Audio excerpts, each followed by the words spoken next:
وصلي وسلم وبارك على سيدنا محمد وعلى آله وأصحابه أجمعين. يا صباح الجمال، يا صباح الخير، يا صباح الفل والياسمين على حبايبي متابعين المحترمين من جوه مصر ومن خارج مصر. نورتوني وشرفتوني جدا جدا في قناتي عبير في المطبخ. هنسمي بالله ونصلي على الرسول ونشوف أفكار الإفطار أول يوم رمضان.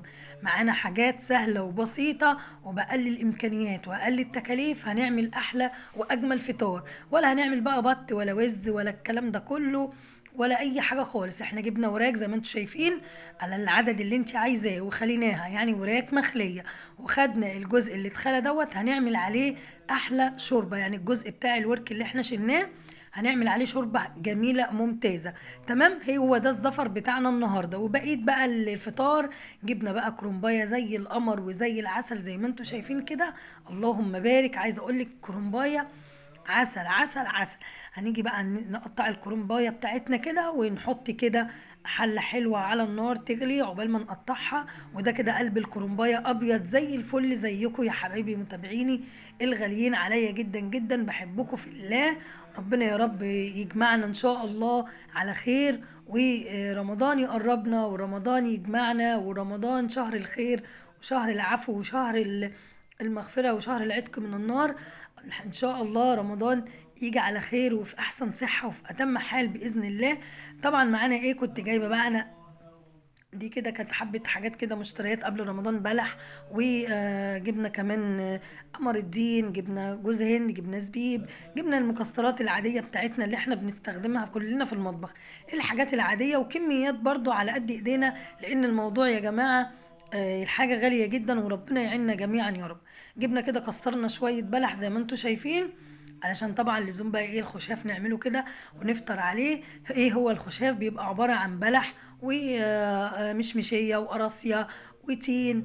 ده كده بيبقى الخشاف بتاعنا، بنغسلهم وقبل الفطار بساعة أو بساعتين بنحط عليهم المية والسكر ونسيبهم في التلاجة. وبعد كده تعالوا بقى نشوف الكرنباية بقى والموضوع الجميل ده. سلقنا الكرنباية بتاعتنا، وأول كده ما أحس إن هي هبتت او حجمها قل شويه ببدا اطلع الورق زي ما انتم شايفين كده. واول ما بطلع الورق بروح اجري على طول تحت الحنفيه نبرد عليه، علشان طبعا البخار هيخلي معاكي الورق يتهري او التسويه بتاعته تبقى زياده. فللامان خدي الكرنب وهو كده طالع من النار، خديه بردي عليه تحت الحنفيه وحطيه في مصفى يتصفى. وهنيجي بقى نقطع الكرنب القمر بتاعنا ده التقطيع اللي انت عايزاه. عايزه تقطعيه بالمنظر ده حلو قوي، هينجز معاكي على فكره ومش هياخد وقت ولا غلبه. واهم حاجه كده تطلعي الورقه بتاعتك كده مرصوصه ومرسومه، ما تبقاش حته بارزه ولا حته مثلا طويله ولا حته قصيره. شايفه؟ ايوه بتساوي كده الورق بتاعك عشان الصباع يطلع معاكي كده مقلوظ. عارفه انت مقلوظ؟ يبقى مقلوظ معاكي كده. كل سنة وكلكم طيبين والأمة الإسلامية بخير، اللهم بلغنا رمضان أعواما وأعواما، ويكون يا رب كده السنة دي أحلى من السنة اللي فاتت. وإن شاء الله كل اللي نفسه في حاجة ربنا ينولها له بإذن الله. كنا كمان بقى جايبين معانا محشي بتنجان.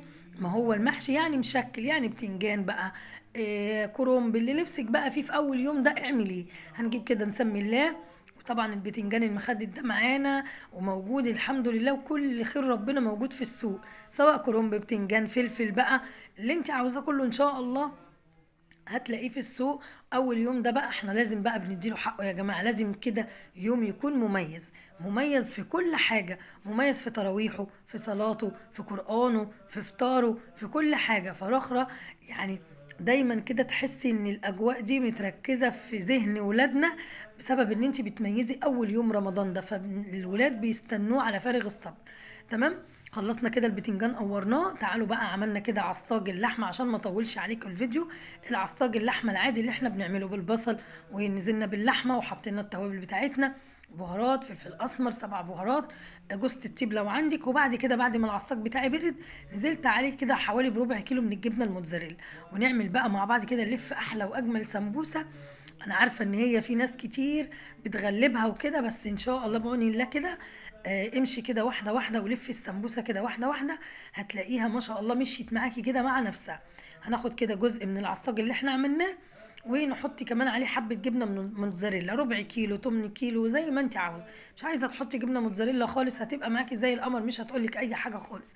وهلفها بالمنظر ده. بصوا انا بتلخبط بس عادي يعني، برجع اعيدها لحد ما تظبط معايا. كنت هنا جايبه معلقه دقيق عليها معلقه ميه، بلزق بيها الحته مثلا اللي هي ايه بارزه دي، عشان ما تفكش مني وانا بقليها في الزيت. تمام. تعالوا بقى نعمل واحده كمان كده. خلاص. بمنتهى السهوله. عايزه كمان تحشيها جبن بس، عايزه تحشيها مثلا خضار بدل اللحمه، هتبقى حلوه قوي معاكي. يعني مثلا كوسه مبشوره، جزر مبشور، مع بصلايه، تقلبيهم كده على النار، بقى معاكي احلى حشوه في منتهى الجمال. هظبطها ما تقلقوش، اي نعم بتفلت مني كده، بس هتبقى معاكم زي القمر، واحلى واجمل سمبوسه. شايفين انا بحاول اظبط بس الطرف ده كده والطرف ده عشان تيجي معايا ايه مظبوطه. خلاص. وبعد كده هنحط بقى ايه، لو حسيت ان الطرف ده عالي معايا شويه، هاخد بقى حته كده من الدقيق اللي احنا عملناه مع معلقه الميه، او ممكن نشا. ده او ده، لو في دقيق او نشا الاتنين يقضوا الغرض. خلصنا السمبوسه بتاعتنا لفيناها، هنسيبها بقى لحد ما نخلص. يعني قبل كده الفطار بحوالي ربع ساعة أو حاجة نبدأ بقى إيه نقليها.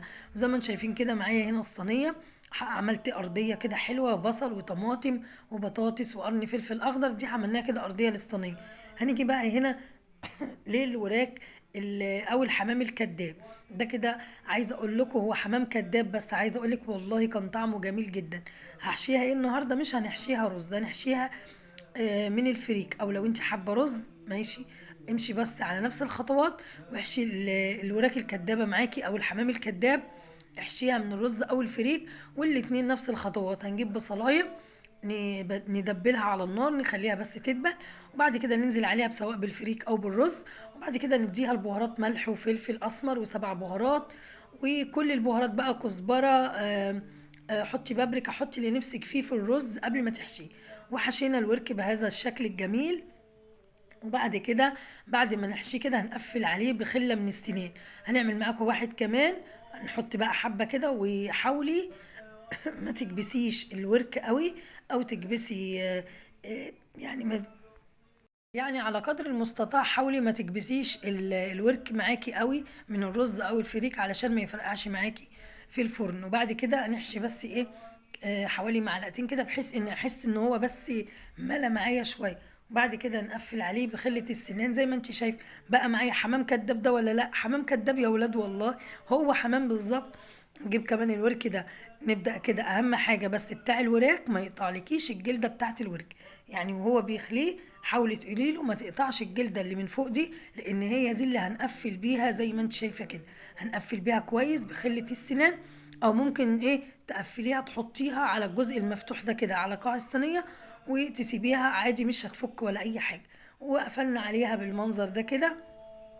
وبعد كده هنرصهم في الصينيه، وهنجيب معانا ايه بقى. بصوا ما شاء الله الورك يا جماعه، انتوا شايفين الورك معايا كده تضاعف وحجمه ما شاء الله تبارك الله. وهو ده ان شاء الله الظفر النهارده بتاعنا في اول يوم. مش لازم اول يوم يعني نكلف نفسنا زياده عن اللزوم، بط ووز ومش عارف وايه وايه وايه. لا، عايزين نبسط الدنيا، الدنيا غاليه وحاجتنا بسيطه. وان شاء الله برضو عاملين سفره محترمه وجميله وزي الفل. جبنا ايه هنا؟ جبنا معلقه من الصلصه او معلقه من الكاتشب، وحطينا عليها فلفل اسمر، معلقتين من الزيت، حطينا 7 بهارات، ودهنا وش الوراك او الحمام الكداب. وبعد كده غطينا عليه بالورق الفويل وهندخله الفرن. هنيجي هنا معايا نص كيلو من اللبن، حطيت عليه 3 4 معالق من السكر، حطيت عليه 3 معالق من النشا، وهقلب على البارد. وبعد كده هنرفعهم على النار، وكده هنعمل القشطه الكدابه للكنافه باذن الله. طبعا كلنا عارفين ان رمضان بيحب اللمه، والكنافه بتحب السمنه، فلازم بقى الكنافه بتاعتنا النهارده تبقى احلى واجمل كنافه. حطينا بقى المهلبيه الكدابه على النار، وبعد كده اول ما تربط معايا بشيلها من على النار، اسيبها تبرد قبل ما اشتغل فيها. وكان الوراك الكدابه كمان خلصت معايا، او الحمام الكداب. تمام.